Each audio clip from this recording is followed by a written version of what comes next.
El Paso, Texas is probably the most underrated Wild West town there is. Founded in 1598 by the Spanish conquistador Juan de Oñate, its history isn't told nearly enough.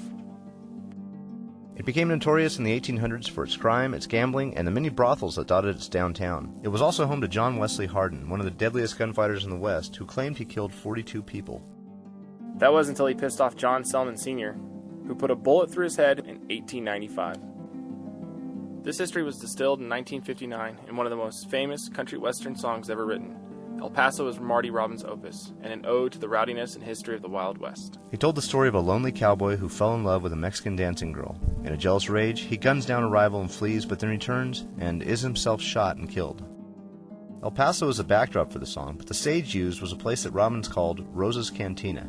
We came to this hot, dusty city to see Rosa's for ourselves and to find out if there was more to this place than the passing reference Robbins made. Rosa's sits on what used to be the old highway running through El Paso at 3454 Doniphan Drive. Not knowing what to expect, we sat down with the Rosa's owner, Oscar Lopez, who gave us a brief history of his famous cantina. Rosa's Cantina was established in 1957 with original owners Roberto and Anita Zubia. They started the bar at Rosa's Cantina in 1957. Before that, the building has been established since the late 40s, early 50s. It was called Los Tigrillos, owned by the Escobedos, which was, once they sold it to the Zubias in 1957, it became Rosa's Cantina after that. As it turns out, Rosa's is actually a locals place, serving a neighborhood called Smelter Town. Smelter Town was named because of the many copper smelters in the area that locals had worked at for generations. The last one closed down in 1999. Some of those locals still go to Rosa's, like Rudy Silva, who we met over a beer and talked about the history of the place. Tell me again, how long have you become? Probably, I'd say 31 or more years. 31 more years. You work locally? Just tell me the story. I work locally. I worked about 100 yards away at Sweet Cotton. I retired about 6 years ago, and I worked there for 25 years. Mm-hmm. And I used to come to eat here very often, almost every day, probably. And I would walk down here and sit at that table right there by myself there, and eat there just about every day. As important as it is to the locals, Rosa's still can't hide from the fame that was brought to it in 1959. Oscar gave us the backstory on Robbins' song and how Rosa's became a part of it. They were recording in Nashville, Tennessee at the time, driving back to Phoenix, Arizona. Back in the days, there was no I-10. This was the main highway coming through. Marty Robbins was a passenger in the car in the back seat, traveling back to Phoenix, Arizona, and decided to stop here. Actually, the story is that Rosa's was closed. He decided to walk around, ask questions, and wondering what this mountain back here was, which was, he thought it was Mexico, but it's the Badlands of New Mexico. And at the time, the Border Patrol were on donkeys.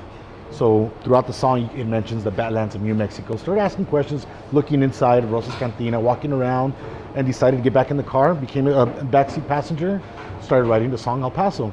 He ended the song in Deming, New Mexico. Just to give you an idea, Deming, New Mexico is only 102 miles away from El Paso, or put another way, about 2 hours. 2 hours to write one of the biggest songs ever. That song made Rosa's an instant celebrity, something that continues to this day, and people from all over the world seek it out when they're in the area. Oklahoma, Los Angeles, of course, Florida,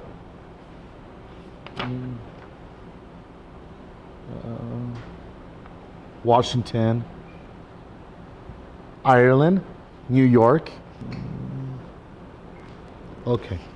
Chip Worley, which he's the trainer from Mind That Burt, which won the Kentucky Derby. He was us here. He comes in when it's track season too, so we enjoy having him. So he's kind of a regular then? He's a regular during track season. Very cool. Another regular was NC2A Hall of Fame basketball coach Don Haskins, who coached the first integrated college basketball team to a national championship. He likes to come in. He likes to come in here because everybody left him alone. And he just sit there, have his lunch, or shoot the bull with whoever he was with. And his tequila. And his tequila, yeah. Where he always had his little bottles, those little bottles you get on the airplane. And he'd sit there, everybody leave him alone. But you could always see his pickup truck here on the side. Rosa serves a killer menu of Mexican food too, prepared by the 30-year veteran, Martha. What is the secret to making good Mexican food?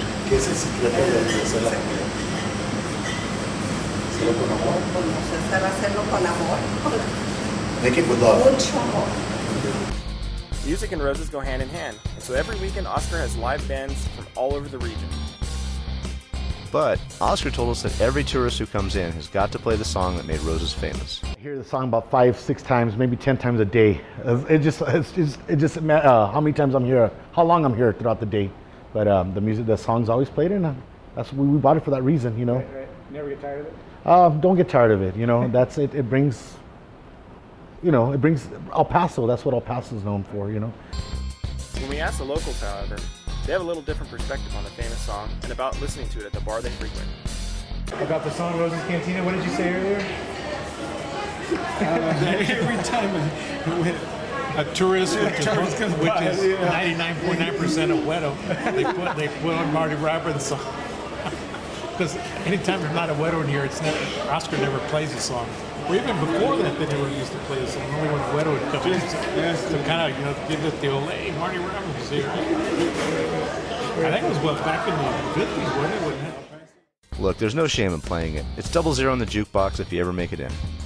Ultimately, Roses is much more than what people think. Sure, it's the definition of a beer and tequila cantina.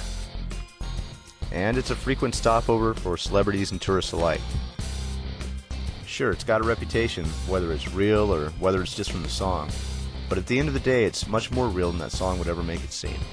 We hope you can make it in yourselves.